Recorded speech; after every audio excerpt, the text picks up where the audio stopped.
Whitehall 1212.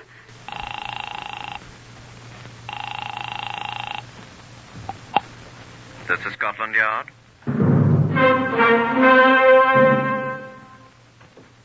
For the first time in its history, Scotland Yard opens its official files to bring you the true stories of some of its most baffling cases.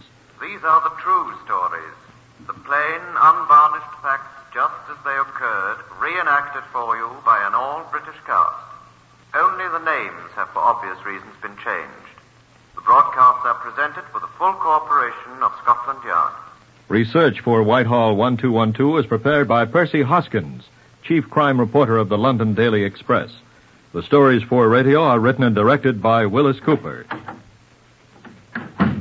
The next voice you will hear is that of Chief Superintendent John Davidson, who is in charge of Scotland Yard's famous Black Museum. Good afternoon. We keep this document in an ordinary letter-sized filing cabinet, the kind you've surely seen many times.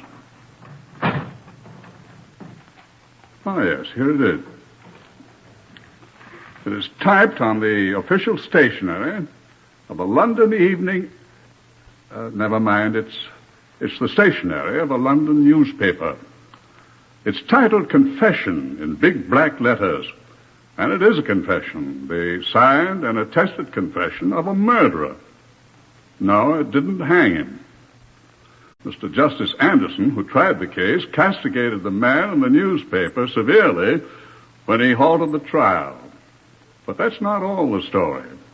Here is Chief Inspector Hubert Allen Scott. He'll tell you the whole thing. Will you speak up, Herbert? Yes, it was in September 1931, wasn't it, that this began? September 1931, yes. September 1931, the 17th, that's right. It was an empty shop at New Compton Street, Soho.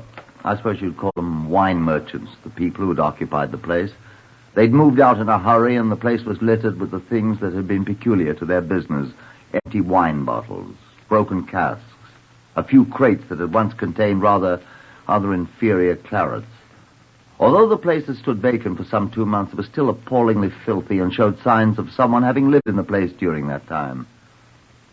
A pair of brothers named Eaton had recently taken the place to house their sign-painting profession or business or whatever sign-painting is, and it was the elder Eaton, Oswald, a man who wore a most impressive beard, who had telephoned Scotland Yard. It was nearly noon when I arrived in response to the summons. Oswald Eaton sat glumly on a drum of blue paint and stared at a corner of the shop. I identified myself. How do you do, Chief Inspector? She's over there in the corner, behind the counter. I made my way through the litter to the counter.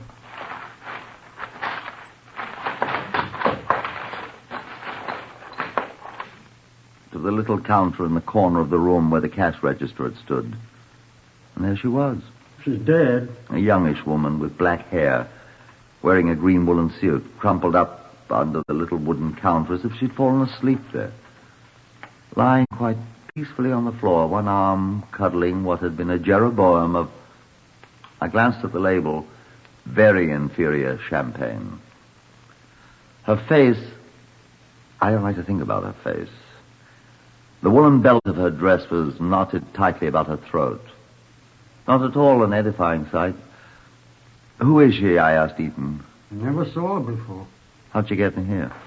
Sure, I don't know, Chief Inspector. Horrid, isn't it? How many times have you been in here? Only twice. When? Day before yesterday when I saw it the first time. Yesterday when I told the agent I'd rent it from his sign shop. Was the agent here with you? Yesterday, yes. Before, no. Was she here then? Didn't see her. The agent didn't see her yesterday either, I expect. Didn't say anything about seeing her. Well, I must talk with him. Got an office, such as it is, next door but one. What's his name? Harold Turner. What sort of chap is he? Seedy. Oh? Office next door, you said? Next door but one. Poor blighter. Why poor blighter? Poor fellow's Stony Brook. Oh. He used to own this wine shop before he got run out of business. Lost every bean. That's a shame. Happens to a good many people these days. Lost his home, flat, you know. They took that away from him, too. Where's he been living? What's the matter? He's been living in here. Here? I mean, in this shop here? That's right. See, that's where he slept. That's straw over there. Said he'd moved to a new place when I said I wanted to rent the shop. He did. Where, you know? His office, I mentioned. Has a carpet on the floor, better bed than his straw. Oh, poor beggar. Say he's been staying here up to yesterday, The though. day before. Moved out at once when I told him I wanted it. Hadn't much to move. Look, what do we do about this new tenant here on the floor? Now, I've got to get this place cleaned out. I'll have her taken to a mortuary. Someone killed her, you suppose? Looks like it. Somebody strangled her with her own belt. We'll have to let the police surgeon decide that. I don't see any other wounds. And you don't know it? Not I. Perhaps this Turner will. If she's from around this neighborhood, he knows everybody. He have a key for this place? There isn't any key. Been unlocked all these months. Why haven't one made? Ugly, isn't she? Well, she's hardly at her best just now, you know. Never was, I should say. You say you don't know her? Look here, Chief Inspector, my friend. Do you think I did this? If I should happen to think so, Mr. Eaton, I'll tell you that, I promise you. Well, all right. Don't keep me in suspense. I won't. All right. Do you know anything about this you haven't told me? No, I don't. Do you suppose you could call and ask your Mr. Turner to step in here whilst I finish my preliminary examination? I'd like to have a little talk with him. You're thinking he did it? Will you allow me to draw my own conclusions, Mr. Eaton? I'm sorry. I'm hoping he can identify this woman. Oh, excuse me. Will you call him, please? Yes, sir. Yes, indeed, sir. There was not much to examine. Though I made short work of it, Eaton had not returned when I finished. I suppose I should have stepped round to the office of Mr. Harold Turner to determine what was causing the delay, but I noted a pay telephone in the corner of the shop, and I used it instead to call Scotland Yard and arrange for the removal of the body of the unfortunate woman. And then I decided to follow Mr. Eaton. 2 doors away was the office in question. It didn't seem to me as I entered to be the kind of place an indigent renting agent was using as a doss house. It was neatly, if not elaborately, furnished, and a well-dressed young man smiled at me from a battered but quite decent desk. Good morning, sir. Oh, I say, I'm looking for Mr. Oswald Eaton, but, Eaton? Oh, the chap with the beard who rented my old wine shop. Oh, yes. I'm afraid I haven't seen him since the day before yesterday, sir. I completed my arrangements with him, left him in possession. Said he'd just fix himself up a bed on the floor. Are you Mr. Harold Turner? That's right. I'm sorry, I don't... Are you Harold Turner? Most assuredly am, my dear fellow. And who would you be? You're Harold Turner. I've told you what... Where did Eaton go? You're being most impertinent, sir. Who are you? Oh, I'm sorry. I'm Chief Inspector Scott. Scotland Yard, you know. What do you want Eaton for, Chief Inspector? Why, he said... Are you the man who rented that shop to Mr. Eaton for his sign painting? Sign painting studio? Well, I'm afraid I am, if you mean the place where I formerly sold, or rather failed at selling, a most inferior line of wines and liquors. What's he done? Set it on fire? I had my suspicions of the man from the beginning, Chief Inspector. But he's paid me my money, and there's always the insurance. You haven't seen him this morning? Not since the day before yesterday, as I told you. Tell me something, Mr. Turner. Were you or were you not living in that place since your wine shop, I think you'd have difficulty in convincing my wife that I've been living anywhere but in our flat. You're talking about living there. That's absurd. Mr. Eaton said you'd been living there ever since he showed me the spot on the floor where you had your, bunk? Now, that's arrant absurdity, sir. Here's the telephone. Pick it up and ring through to my flat. Here. Here's the number. Or telephone my landlord. He'll tell you where I've been living since 1925, sir. You can easily find out where I've been spending my time. All I know, Mr. Turner... You are Mr. Turner, aren't you? Of course I'm Harold Turner. I'm sorry. All I know is what Mr. Eaton has told me. What Mr. Eaton has told you. Look here. He's the bloke that's been pigging it there. For 2 nights at least. Where is he? Let me get my hands on that citizen. I'll chuck him out on his filthy beard with my own 2 hands. Where is he? He was coming here to get you. Get me? What's he want of me? What's he want of me, I say? We wanted you to identify the dead woman. Dead identify... Look here, are you really a Scotland Yard man? What dead woman, I say? What dead woman? Mr. Turner, I'm sorry. You'd better be, sir, coming to me with... What dead woman? I'm sorry. There's a dead woman in the shop where you were living. I mean... Are you from Scotland Yard, sir, or are men in white coats looking for you?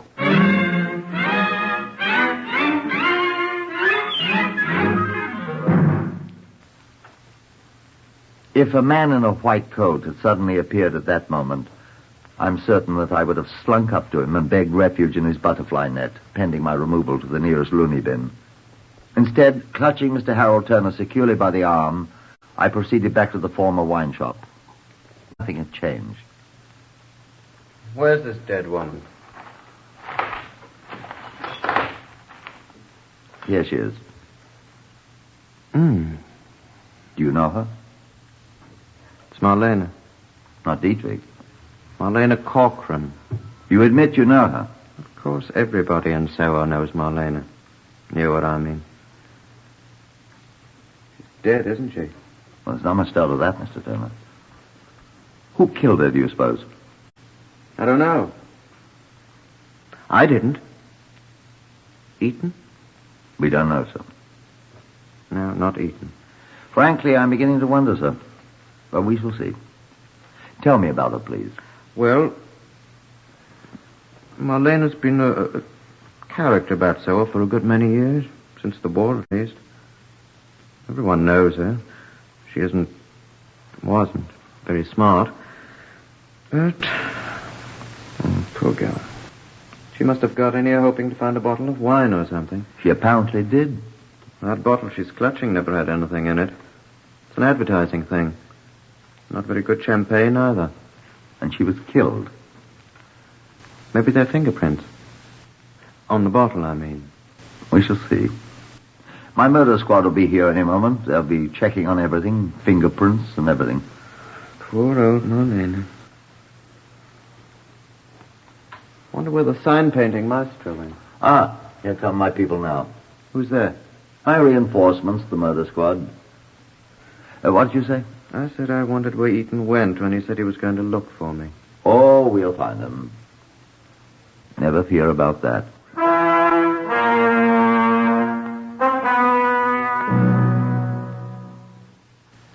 The men with the grisly wicker body basket came and took Marlena away with the police surgeon. The men with the efficient little black bags and the little vacuum cleaners came, and they searched everything in the dingy little shop. The fingerprint men came with their brushes and powders and cameras, and they examined everything. The other men came and listened to what was said, and they echoed my competent statement.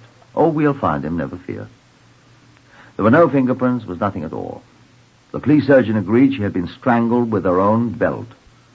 And the hue and cry was raised, and Oswald Eaton was not found. And presently what was once Marlena Corcoran was buried. Then, it was 3 weeks later, and I was sitting gloomily in my office alone when a strange man entered. He showed a great expanse of gleaming white teeth as he introduced himself as a crime man from the evening, well, never mind what paper it was. And I said yes, and he sat down. You really are Chief Inspector Scott, then? I'm afraid I didn't give you my name. Romney Benedict. I'm glad to see you, sir. I'm afraid I'm not a very good subject for an interview, Mr. Benedict. I didn't come to interview you, sir. Oh? I came to give you some information. Oh?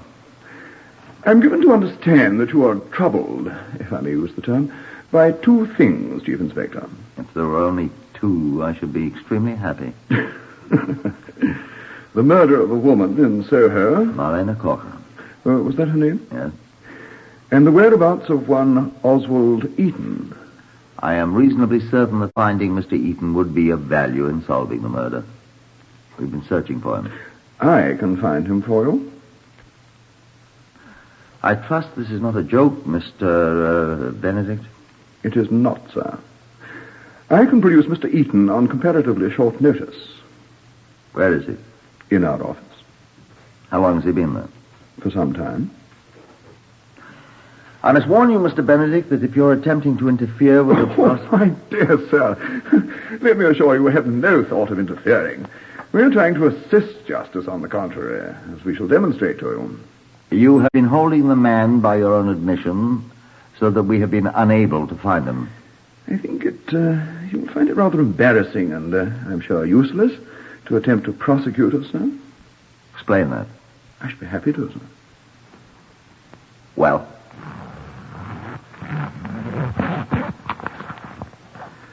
be so good, Chief Inspector, as to have a look at this document. what is it? You will see that it is clearly entitled Confession. Confession of what? Confession to murder. What? I think you'll find it in good order, sir. Dictated to one of our stenographers, approved by our own legal staff who have read it, signed by the man who dictated it. This is, of course, a copy. We have the original in our files. What is it? A confession to the murder of Marlena Corcoran. Signed in the presence of witnesses by Oswald Eaton. It's yours, sir. We also are interested in seeing justice done. Did you pay him for this? Can you pay a man for signing away his life? I don't know. We offer it to you freely, sir. If you don't want it, my dear Inspector, you can read it tomorrow in the pages of our great paper. Well, what about Eaton? Where will we find him if I don't accept your offer? We'll find him for you. Scotland Yard finds its own criminals. You're being dramatic, son. We found this one. Come and get him.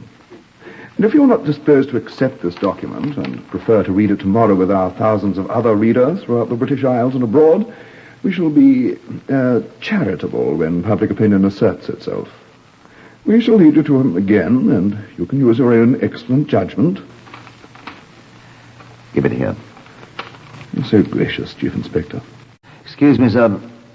Scotland Yard is grateful to you for assisting us, although I'm sure you're aware that this confession is not admissible as evidence. It'll be an extremely useful guide in preparing your case.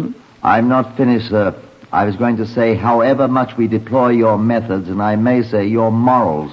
We may rely upon your well-known generosity, sir. May I suggest that you send for your prisoner at once? We're at some expense. I shall accompany you myself, Mr. Benedict. My car is outside, sir. After this somewhat painfully formal exchange of the amenities of the occasion, I was relieved to be able to look Mr. Oswald Eaton once more in his beard and say to him that, among other things, whatever he might say from now on would be taken down in writing and might be used in evidence. Mr. Eaton giggled and jingled money in his pocket. I was actually sorry for the fellow.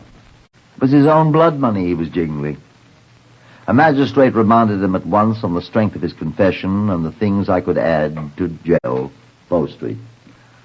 He chuckled as his cell door closed behind him. The newspaper came out with great boastful headlines. They even mentioned the sum of money they paid Mr. Eaton for his confession. We received some of the congratulations, and my name was in the story, too. We set out at once to recheck the points he made in the confession. He had confessed that he strangled her with his bare hands. I referred back to the report of the police surgeon. The cause of death was strangulation or suffocation accomplished with the belt of Marlena Corcoran herself. There is no evidence that manual strangulation was employed. No evidence that manual strangulation was employed. I had an exhumation order issued, and a second post-mortem examination of the victim's body was made. They established that it would not have been possible for her to have been strangled by anyone's hands. The belt was the sole cause of her death. I asked Eaton, and he laughed through his beard. I went back to the confession. I gave her a bottle of liquor to drink, and she finished it, it said. Then she started it on the Jeroboam of champagne, drank it all, became unconscious, and... I reached for the telephone and called Harold Turner. Didn't you say, Turner, there'd never been any champagne in that bottle? Never a drop. It was a fake. An advertising stunt. You couldn't have got a drop of liquor of any kind into it or out of it. It would have leaked out through the holes that were cast right into it. I got the bottle and looked at it myself. It was porous. I told that to Oswald Eaton, and he laughed again. And then, a man came to me and assured me he would swear to having seen and sat alongside Eaton in a public house for 5 hours the same night the murder was committed. The public house was several miles from the place in Soho. I asked Eaton about the mistake, and he laughed again. Astonishingly, we didn't have a very good case. And after Eaton had repudiated his confession, we found we were exactly where we had started. And when the trial started, Mr. Justice Anderson let it stumble along for one whole day. He was very patient. And then he stopped it. Mr. Benedict from the newspaper was in court to report on the outcome of the paper's great bid for justice. I could watch him turning several colors. Or perhaps he was reflecting the colors that my face changed as Mr. Justice Anderson spoke. Anything more disgraceful I have never heard. A man goes to a newspaper office and says, "I am confessing that I have been guilty of murder." The newspaper representatives then take him about the country, photographing him, and for hours refrain from communicating with the police, as every decent and respectable citizen ought to do as soon as he hears that a crime has been committed. I warn newspaper men of these proclivities, that if they do this sort of thing, they are likely to find themselves very seriously dealt with.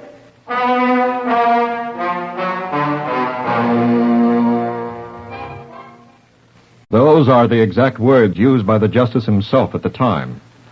This is another story compiled from Scotland Yard's own official files for Whitehall 1212, to which we're listening. Whitehall 1212 is researched by Percy Hoskins of the London Express. It is written and directed by Willis Cooper. No, this is not the end of the story. Listen for the astonishing and true conclusion now.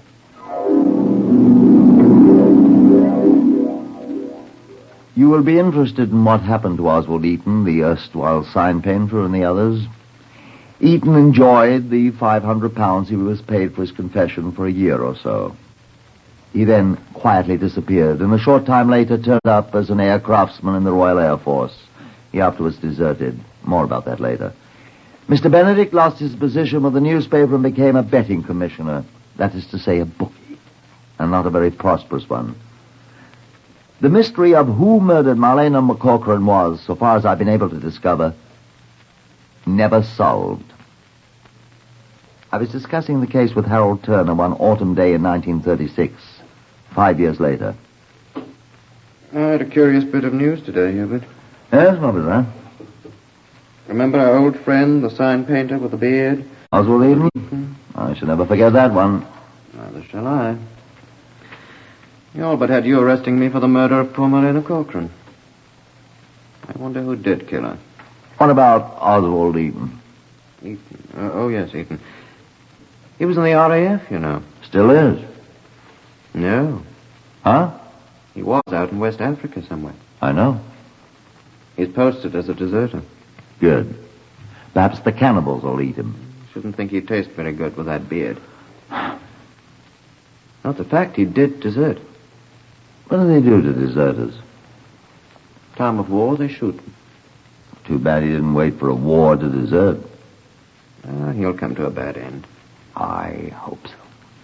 Clever blighter at that. Made a fool of me, all right. Made fools of everybody. The way he led me on. Wonder if he cooked up that scheme on the spur of the moment. Must have. Came into the shop and found poor Marlena lying there, scuppered. Thought up a way to get out of my hand. What a sap I was. No, I don't think so. Anybody'd have believed him. I fell for it. And then when he did get away, he rushed out and cooked up his phony confession. And his way to get out of it. And sold it to that stupid newspaper. Pretty smart. Made a profit. Wonder who did kill that Marlena woman. Nobody'll ever find out. Smart, clever man. Deserted from the RAF, though. In West Africa.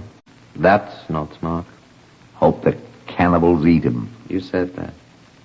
And I said they wouldn't. Count of his beard, you said. What business are you on now, Hubert? Scotland Yard business, my good man. Same old things. Murders, robberies, fraud. Oh, there was an interesting murder yesterday. This morning, rather. What's that? Thank you, I will have another beer. Huh? Oh. Miss, couple more pints of the bitter, please. What happened? Who? Woman over in Clapham. Oh, do they count murders in Clapham? Thank you, miss. Who was she? I don't know much about her. It's no assignment of mine, thanks. Found her in her own flat. Different from poor old Marlena, strangled in an empty... Quite different. Right at home. Comfortable. With her head cut off. How'd they know who she was? Fingerprints. Clothes, whatnot. Besides, she was at home. Any idea who did it? Not yet. Be careful, Oswald. Eaton be confessing to it. From West Africa. Now, the Wogs get him first. Yeah, it's been a couple of weeks since he's deserted. Time enough for him to get back to Clapham, buy a snickersnee and go visiting. Watch for aircraftsman Eaton, Chief Inspector.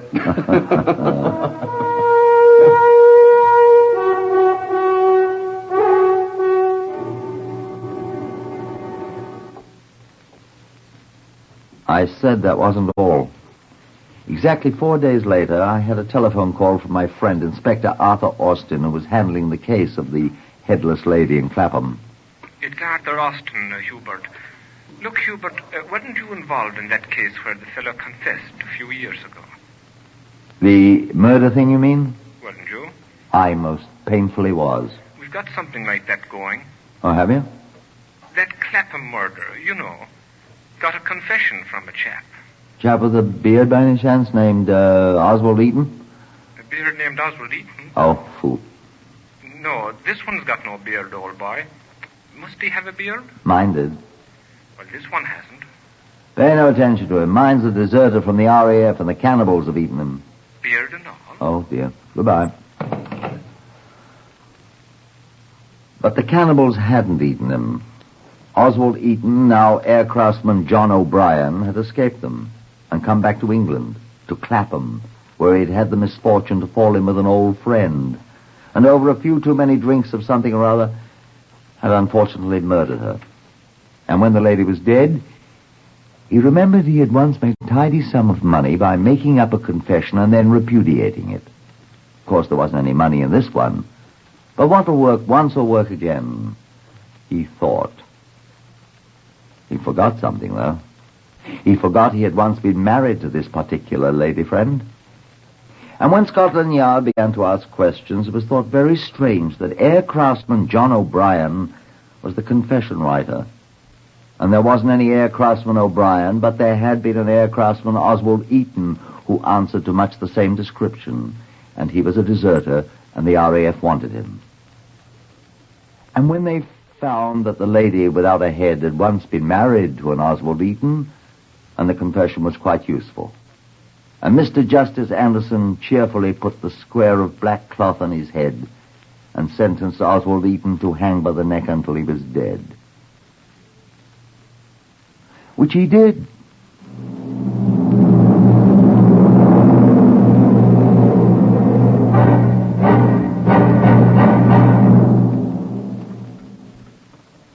Heard today on Whitehall 1212, Horace Braham as Inspector Scott.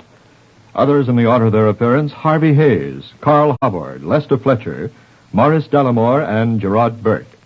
This is Lionel Rico speaking. Whitehall 1212 is written and directed by Willis Cooper.